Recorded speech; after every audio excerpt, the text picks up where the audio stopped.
tapi tentunya itu membekas pada jejak pengetahuan kita. Beliau tadi menyampaikan bagaimana Islam hari ini itu terpinggirkan dalam arus peradaban. Dan tentunya buku Nyala Api Islam ini itu bisa menjadi landasan atau dasar kita untuk menjemput kembali titik balik dari kemajuan pelaksanaan ilmu pengetahuan Islam. Tentunya apa yang disampaikan oleh Dr. Sabara tadi, bahwa hari ini orang-orang cenderung membelakangi filsafat, orang-orang cenderung anti filsafat. Dan tentunya sebagai kaum tercerahkan, hal-hal itulah yang akan menjadi tanggung jawab kita bersama untuk mengembalikan citra kejayaan masalah ilmu pengetahuan Islam. Baik teman-teman sekalian, tidak lengkap rasanya ketika dalam diskusi ini teman-teman tidak diberikan kesempatan untuk bertanya. Makanya dari itu saya sebagai moderator memberikan kesempatan kepada 3 penanya untuk memberikan pertanyaan Tidak kepada berubah itu 2 kebijakan, panelis kita yang apa? ada di Soal tengah ini. Jakarta itu. Silakan. Nggak tahu. Apa Ya, pertimbangan jadi itu, Kak? 3 orang. Wah, Yang pertama saya sarankan ke kalau saya ini Sim. kepala BRIN Darwinian ini kayaknya mau mengeliminasi politik eliminasi. Tidak ada masuk akal pertimbangannya. Assalamualaikum warahmatullahi wabarakatuh. Pertama-tama saya ucapkan banyak terima kasih kepada moderator Kakanda Muhammad Kasim atas kesempatan yang diberikan. Langsung saja mungkin saya ingin mempertanyakan terkait dengan kan tadi disampaikan bahwa sebenarnya yang membuat peradaban pengetahuan dalam dunia Islam ini menurun itu karena kebiasaan terkait dengan menggaungkan filsafat ini yang terkikis sampai hari ini. Nah, saya ingin tanyakan terkait dengan apa yang mendasari sehingga dulunya orang-orang Islam itu menjadikan filsafat sebagai acuan untuk memperoleh ilmu pengetahuan, tapi lambat laun filsafat ditinggalkan seperti itu. Apa yang mendasari hal itu? Nah, yang kedua terkait dengan apa tema kita pada malam hari ini tentang Nyala Api Islam, yang mungkin belum saya baca juga bukunya, tapi disampaikan tadi gambaran besarnya bahwa sebenarnya sebenarnya dunia Islam terkait dengan pengetahuan ini tidak mundur ataukah tidak mengalami yang namanya zaman kegelapan, karena ya masih banyak kita temui di luar sana ilmuwan-ilmuwan Muslim atau Islam yang dimana mempunyai sumbangsi dalam ilmu pengetahuan. Namun kalau kita merujuk pada realitas, utamanya di Indonesia, lebih khusus lagi di Makassar, kita lihat konsumsi bacaan teman-teman kebanyakan di kampus itu malah merujuk pada pengetahuan barat, ada Marx, Hegel dan sebagainya. Sedangkan ya kita ketahui bersama di dunia Islam juga punya orang-orang yang mempunyai kapabilitas dalam ilmu pengetahuan. Namun kenapa sampai hari ini kita melihat realitas yang terjadi, banyak yang menggaungkan contohnya filsafat barat di dalam dunia kampus. Mungkin itu yang menjadi rujukan kenapa dikatakan pada hari ini ya Islam dalam pengetahuan itu mundur. Mungkin itu yang saya mau tanyakan kepada Bu Menteri. Mungkin sekian, wassalamualaikum warahmatullahi wabarakatuh. Waalaikumsalam.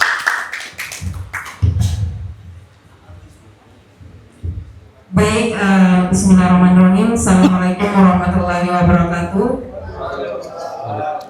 Perkenalkan, nama saya Wahyuni, saya dari Maumere, Nusa Tenggara Timur. Yang ingin saya tanyakan itu terkait peran buku itu tersebut. Bagaimana peran buku ini dalam memberikan inspirasi khususnya kepada pemuda muslim untuk mengembangkan minat mereka dalam dunia sains dan filsafat. Karena kan kita tahu bahwa pemuda sekarang itu melek akan tidak melek akan bacaan, bahkan minat bacaannya mereka itu kurang. Terus yang kedua itu alasan yang paling urgent sehingga dibuatnya buku ini. Sekian dan terima kasih. Wassalamualaikum warahmatullahi wabarakatuh. Oke, bismillahirrahmanirrahim. Assalamualaikum warahmatullahi wabarakatuh. Assalamualaikum warahmatullahi wabarakatuh. Melihat pemaparan materi tadi terkait dengan yang ya melihat dari mungkin ada beberapa perspektif bagaimana itu mundur. Misalnya ketika melihat agama Islam ini mundur karena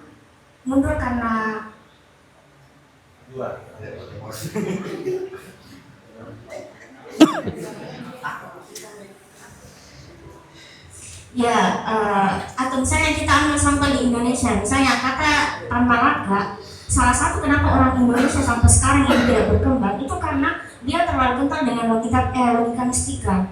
Nah, dan melihat juga bagaimana pemateri ini datang ke negaranya langsung untuk bagaimana meneliti bagaimana perjalanan peradaban Islam pada saat itu. Ya, sekiranya mungkin ada kebaruan yang didapat. Bagaimana kita bisa metodologi di itu sendiri supaya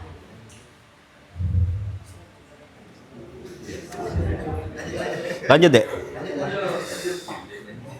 ya sekiranya metodologi seperti apa yang bisa kita terapkan di Indonesia untuk melihat bagaimana Indonesia 20 tahun ke depan itu menjadi Indonesia generasi emas. Sekian.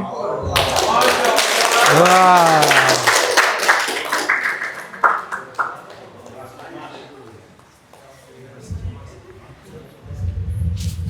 Ya baik. Itulah tadi 3 penanya yang telah memberikan pertanyaannya, yang ketika kita lihat ini adalah pertanyaan yang sangat menggali untuk kedua narasumber. Yang pertama dari Muslim, apa yang mendasari orang Islam yang awalnya menggunakan filsafat dalam penyelesaian berbagai persoalan dan sekarang sudah tidak lagi. Kemudian yang kedua dari saudari di sana, peran buku yang ditulis atau buku Nyala Api Islam ini dalam memberikan inspirasi untuk pemuda muslim agar terlibat dalam perkembangan dunia sains. Kemudian pertanyaan yang kedua, alasan yang paling urgen atau yang paling penting dari hadirnya buku Nyala Api Islam ini. Kemudian pertanyaan yang terakhir tadi, metodologi seperti apa yang harus diterapkan untuk mencapai Indonesia generasi emas 2045. Baik, langsung saja saya serahkan kepada kandidat untuk memberikan jawaban. Oke, terima kasih kawan-kawan sekalian. Pertanyaannya lengkap dan tajam. Sampai sebagian sepertinya sulit saya jawab ya. Terutama yang terakhir soal 2045 itu mungkin peneliti BRIN yang bisa meramalkan, Pak. Kalau filsuf agak rumit itu. Nah, saya mulai menjawab kawan-kawan apa yang mendasari kemudian kenapa di dunia Islam meninggalkan filsafat gitu ya di dalam kehidupannya gitu. Nah, saya mau merujuk Tamim Ansari lagi ya. Dia membagi 3 kecenderungan dunia Islam ketika serangan Mongol itu selesai. Ya, krisis yang sangat dalam gitu ya. Katanya salah satu yang muncul itu adalah yang dia sebutkan itu 3. Tapi saya mau sampaikan yang pertama itu ada sufisme. Jadi gerakan untuk menjauh dari dunia itu muncul. Orang-orang berkeliling kota tanpa tujuan-tujuan, tanpa mengindahkan misalnya norma-norma yang normal gitu ya. Misalnya dia menggunakan jubah, berkeliling, bertasbih dan seterusnya untuk menemukan makna kehidupan yang sesungguhnya gitu. Atau menyepi dan seterusnya ya. Kemudian ada juga yang kedua itu respon fikih. Di sini kayaknya siapa gurunya Cak Nur? Fazlur Rahman. Yang dikaji oleh Fazlur Rahman siapa? Ibnu Taimiyah. Ibnu Taimiyah dan seterusnya dari Damaskus sepertinya itu mengkaji meyakini bahwa Islam kalau mau bangkit kembali ya balik ke norma awal, ke Quran, ke hadis dan seterusnya, terapkan hukum Islam dan lain-lain yang kemudian itu menjadi gerakan untuk mendirikan kembali Kesultanan Islam ya, khilafah dan seterusnya. Belakangan banyak merujuk itu gitu. Nah, di dalam kebingungan semacam itulah dunia Islam kira-kira ketika itu karena kejayaan yang baru-baru saja dirasakan hancur sedemikian rupa oleh serangan kilat dari Mongol ya. Yang aneh sebenarnya dari serangan Mongol ini adalah kemampuan dunia Islam untuk menyerap Mongol ini justru menjadi bagian dari dunia Islam. Para pemimpin-pemimpin Mongol justru menjadi pemimpin-pemimpin Islam belakangan gitu. Termasuk diantaranya yang kemarin di Uzbekistan itu Kekaisaran Timurid itu adalah salah satu dari keturunan Mongol ya. Genghis Khan yang kemudian mendirikan Kesultanan Timurid di Uzbek ya. Namanya Timur Leng. Yang kemudian cucunya mendirikan dinasti Mughal di India.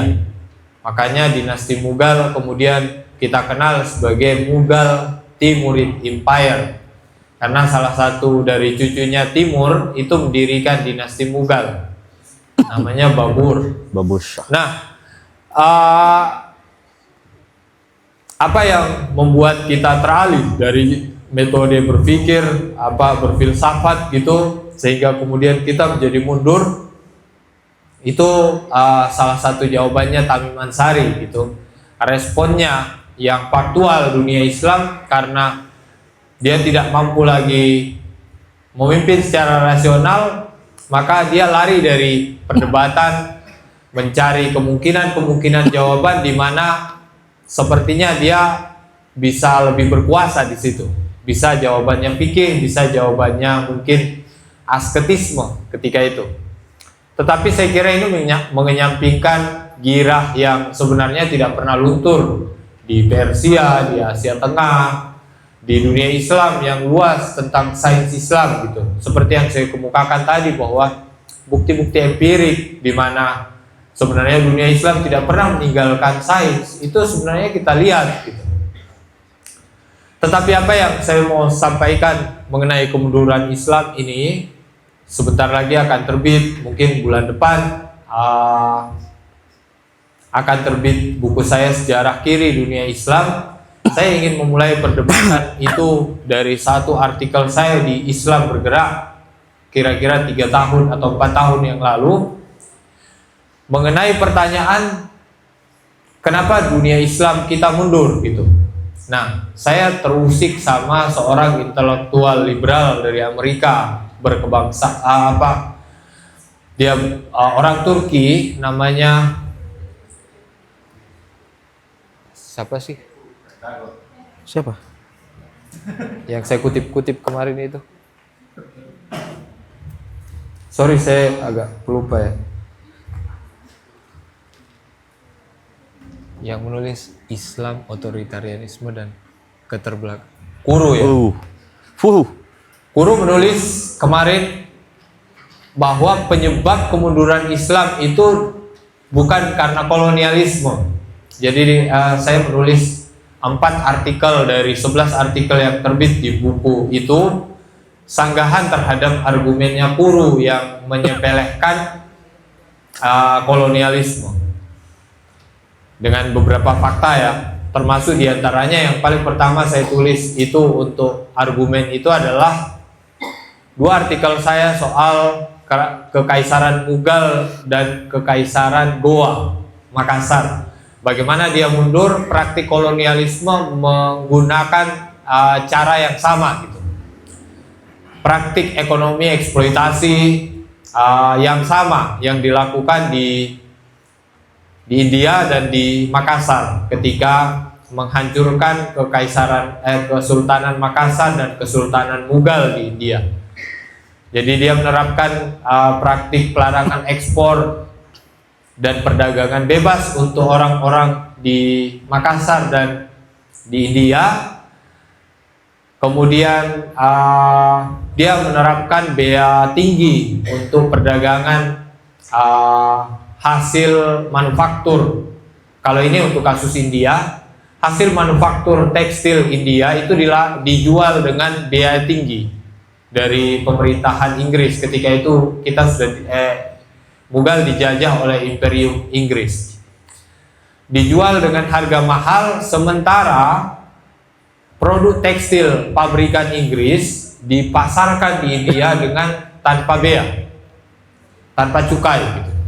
Maka secara praktis hasil-hasil dari industri tekstil orang Inggris itu dijual lebih murah dengan kualifikasi yang kira-kira sama, harganya lebih murah, dan tidak terasa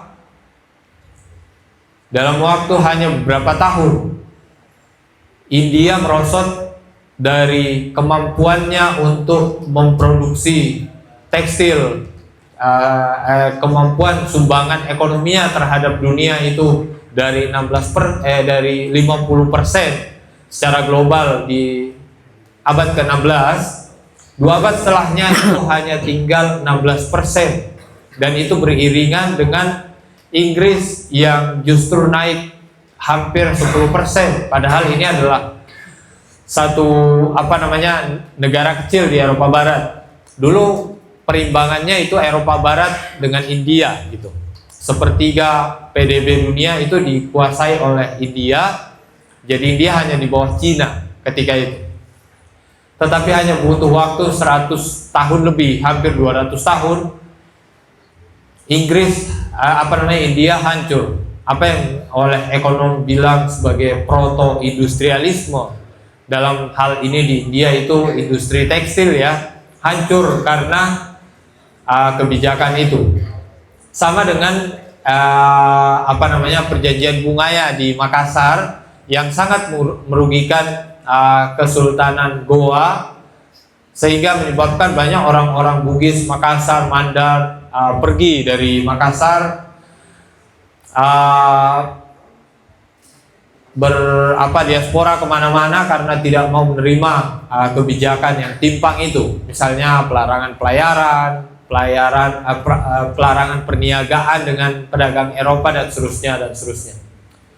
Ini menyebabkan abad ke-17, 18 dunia Islam merosot untuk 2 kasus imperium Kesultanan Islam itu.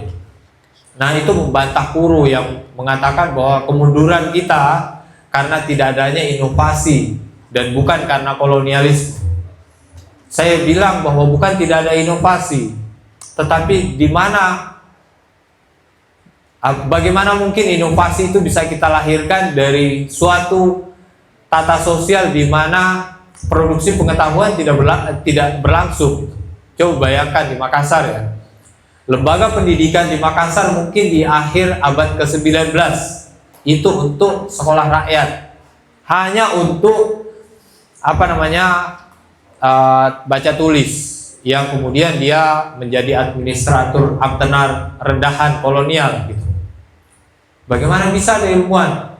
Tetapi begitu kita lihat di dunia Islam menggeliat kembali, banyak yang merdeka kembali. Ada seorang ilmuwan Abdul Salam namanya di Pakistan, itu meraih Nobel. Artinya apa? Sains itu sebenarnya tidak memiliki agama atau tidak memiliki identitas kultural tertentu. Siapapun yang bisa, yang dididik secara baik gitu, dengan disiplin-disiplin yang baik, itu bisa jadi saintis. Problemnya adalah sejak abad ke-16, 17, 18, bahkan awal abad ke-20, dunia Islam di bawah kendali kolonialisme. Bagaimana caranya? Kalau di Indonesia sendiri, kalau kita lihat sistem hukum kita adalah penduduk kelas 4. Eropa, totok ya. Eropa, Indo, kalau gabung sama orang Indonesia. Arab sama Timur Jauh. Baru kita. Jadi di dalam sistem hukum sendiri yang rasial semacam itu kita tidak ada artinya. Jamin sekolah tinggi ya. Sekolah dasar saja kita hanya bisa anak-anak bangsawan itu bisa sekolah rakyat saja. Sementara di sisi yang lain orang-orang Eropa bisa mengakses sekolah sampai ke tingkat yang paling mahir gitu. Lalu kemudian Kuru bilang itu karena kita tidak punya inovasi. Bagaimana caranya inovasi, orang kita lapar? 2 abad itu kolonialisme pertama di Indonesia, di Jawa terutama dan Sumatera, itu kolonialisme perbudakan penanaman tebu. Coba bayangkan Pak, orang-orang tua kita kelaparan, jadi budak di dalam perkebunan tebu, tidak punya nilai tukar. Lah bagaimana bisa baca buku? Sementara saintis itu harus membaca, harus menulis, harus mengoreksi, harus berada di dalam laboratorium yang berstandar gitu. Kita nggak bisa, bukan karena kita bodoh tentu saja, tapi karena kolonialisme. Tetapi kita harus paham bahwa intelektual yang sedang menulis dan sedang kita baca sekarang ini sudah diterjemahkan 57 bahasa dunia karyanya Kuru itu. Tetapi saya keberatan sekali karena dia menganggap bahwa dunia Islam kita tidak mundur karena kolonialisme, tapi karena argumen yang paling utama yang dia kemukakan adalah kemunduran kita karena meninggalkan kebebasan berpikir, dan yang kedua adalah kita terbiasa dengan relasi antara penguasa dan ulama gitu. Jadi ilmuwan kita singkirkan, para filsuf kita singkirkan, para ulama yang dekat dengan kekuasaan lah yang berkuasa gitu. Akhirnya ideologi fikih lebih utama, syariat Islam lebih kuat daripada moralitas dan kemampuan berpikir gitu. Akhirnya mungkin kalau kita mau meyakini fakta-fakta semacam itu, akhirnya dunia Islam kita mundur gitu karena itu. Yang lain mungkin ini argumen lain. Saya merasa 1 abad terakhir kita mulai maju kembali. Dunia Islam dimulai dari berdirinya Republik Sosialis pertama dunia Islam bernama Uni Soviet. 6 diantaranya dari 14 republik itu adalah Republik Islam. Jadi dunia Islam ikut di dalam pendirian Republik Anti-Imperialis pertama, namanya Uni Soviet. Jadi kalau ada ulama yang mengatakan bahwa Islam nggak bisa menyatu dengan komunisme, itu nggak baca sejarah bahwa negara sosialis pertama itu dibentuk oleh 6 republik Islam: Azerbaijan, Uzbekistan, Kazakhstan, Tajikistan, Turkmenistan, dan satu lagi Kazakhstan. Nah, apa yang saya mau bilang bahwa di bawah republik dan semangat anti-imperialisme, saya merasa ada harapan untuk dunia Islam. Pertama-tama itu. Yang kedua, republik anti-imperialisme ini menghembuskan kebebasan bagi republik-republik di dunia Islam. Di buku saya yang baru insya Allah akan terbit bulan depan, ada epilog yang saya tulis. 100 tahun pengaruh Bolshevik di dunia Islam. Bagaimana dunia Islam mengubah Timur Tengah dan Afrika Utara itu menjadi republik-republik sosialis dan komunis, dan itu pertanda kebangkitan Islam di awal abad ke-20 dan tengah abad ke-20 sampai kira-kira apa yang kita sebut sebagai revolusi Pink kemarin, ketika banyak republik sosialis sebenarnya tumbang. Libya tumbang, baru kemarin Suriah tumbang. Sebenarnya kemarin sudah dihantam duluan, tapi berhasil tidak tumbang karena disokong oleh Iran dan Rusia kemarin. Nah, kenapa saya mengatakan bahwa kejayaan Islam, kalau kita sepakat bahwa di abad ke-12 mundur Islam karena sains dan seterusnya, karena kolonialisme dan seterusnya, di abad ke-20 bangkit kembali bersama sosialisme. Meskipun banyak orang tidak mempercayai ini, tetapi secara faktual itu adalah negara paling maju secara industrial melawan Amerika ketika itu. Makanya pasca itu ada perang dingin karena dua matahari, ada Soviet dan ada Amerika Serikat yang imperialis itu. Nah, Republik anti-imperialis ini menghembuskan kemerdekaan yang kemudian mendorong, terutama karena pertemuan Baku, Kongres Baku tahun 1920, itu kemudian mendorong intelektual-intelektual di Bandung untuk mendorong kemerdekaan Indonesia tahun 40-an. Jadi 1920-an itu mengirim komunisme ke Indonesia, yang tadi disinggung ada Tan Malaka. Salah satu produknya itu mengawinkan antara komunisme dan pan-islamisme ketika itu. Meskipun di Kongres Komunis Internasional ke-6 pidato Tan Malaka tentang itu ditolak, bukan karena komunisme anti-Islam,